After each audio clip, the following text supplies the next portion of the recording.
Bonjour. Dans ce deuxième chapitre, nous allons évoquer le stress. Alors le stress, nous en faisons tous l'expérience. En général, nous l'associons à quelque chose de négatif, à un sentiment pénible et à des sensations physiques désagréables. Ce qui est vrai, c'est que le stress a une dimension corporelle, une dimension physique. Par exemple, vous, là, en ce moment, ou à un autre moment, où est-ce que vous ressentez le stress généralement? Peut-être que c'est une sensation d'oppression dans la poitrine.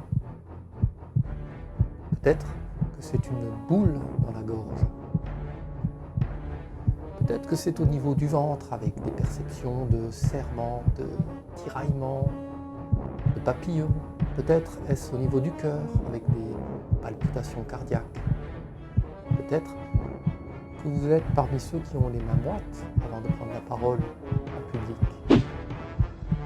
Alors, le stress est une réaction très corporelle et très individuelle. Le stress, ce n'est pas une émotion, mais une réaction physiologique et psychologique réflexe. Le stress est donc très individuel parce que chacun le perçoit en fonction de ce qu'il est, en fonction de son histoire, de son vécu. Tout le monde ne stresse pas pour la même chose, ou ne stresse pas de la même manière. Alors, le stress, lorsque nous le ressentons dans notre corps, il est évidemment toujours accompagné d'un très grand nombre de pensées.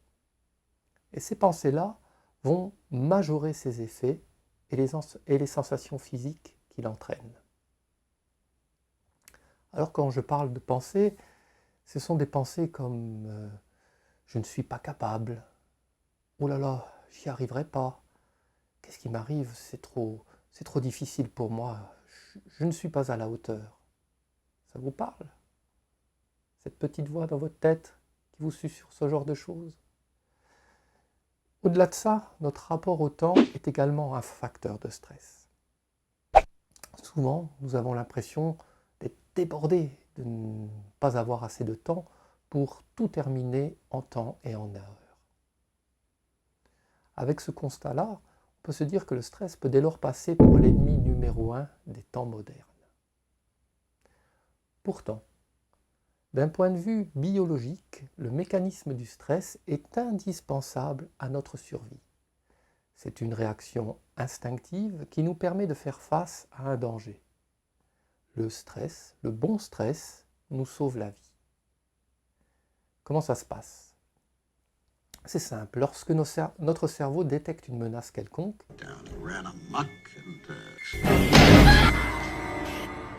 il déclenche automatiquement une série de réponses physiologiques qui vont stimuler nos organes vitaux et mobiliser notre puissance musculaire.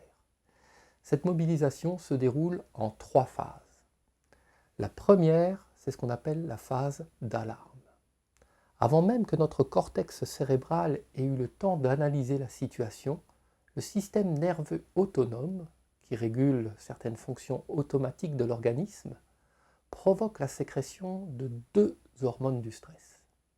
Il s'agit de l'adrénaline et de la noradrénaline, dont le rôle est de préparer notre organisme à combattre ou à fuir.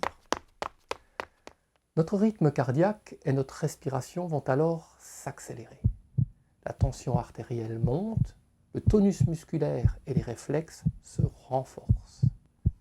Les poils même se hérissent pour améliorer notre sens du toucher.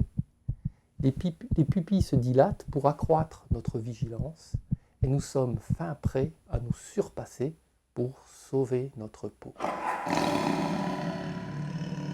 Si l'agression se poursuit, l'organisme stressé entre dans la deuxième phase. C'est ce qu'on appelle la phase de résistance. À ce moment-là, une nouvelle cascade d'hormones active les glandes surrénales, situées au-dessus des reins, et qui vont se mettre à sécréter davantage de cortisol. Le cortisol qui est une hormone du stress qui va augmenter la production de sucre par le foie et libérer les graisses stockées dans notre organisme.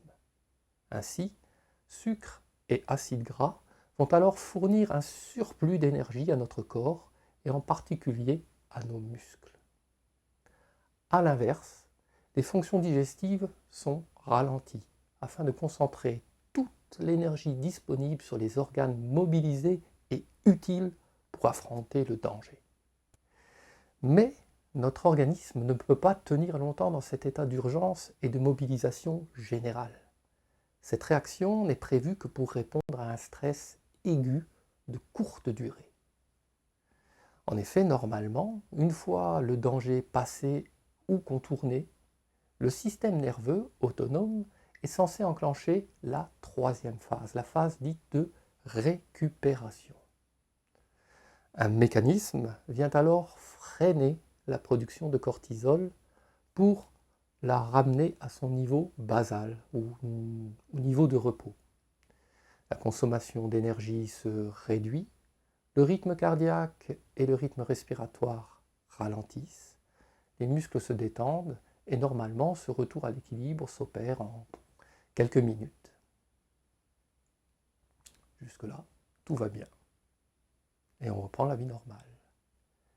Mais à ce bon stress aigu et salvateur nécessaire à notre survie en milieu hostile est venue dès lors s'ajouter aujourd'hui une nouvelle forme de stress, un stress psychosocial chronique, face auquel notre organisme n'est pas adapté. Et c'est ce mauvais stress-là qui nous empoisonne la vie et qui gangrène nos sociétés contemporaines. En effet, le rythme effréné de notre vie dite moderne et les pressions en tout genre qui l'accompagnent multiplient les facteurs d'un stress durable et répété. Face à ces événements stressants prolongés, notre organisme se retrouve exposé à un niveau trop élevé de cortisol et pendant trop longtemps. Il n'est pas en mesure de freiner cette cascade d'hormones et il finit par s'épuiser, sans parvenir à retrouver un état d'équilibre et de repos. L'excès de cortisol, mais aussi d'adrénaline et de noradrénaline, peut conduire à de nombreuses pathologies. On le sait, l'hypertension artérielle, les maladies cardiovasculaires, les problèmes digestifs qui peuvent conduire à la formation d'ulcères, le diabète lié à l'excès de sucre dans le sang, un affaiblissement du système immunitaire qui rend le corps plus vulnérable aux virus, aux bactéries, etc. Une surexposition aux hormones du stress, on le sait moins, est également toxique pour le cerveau. Elle altère notamment les neurones de l'hippocampe. L'hippocampe, une petite zone cérébrale dans le cerveau impliquée dans de nombreuses fonctions, notamment l'apprentissage et la mémorisation des événements de la vie quotidienne et des émotions. Cela peut d'ailleurs expliquer les liens très forts qui ont été établis entre le stress chronique et la dépression.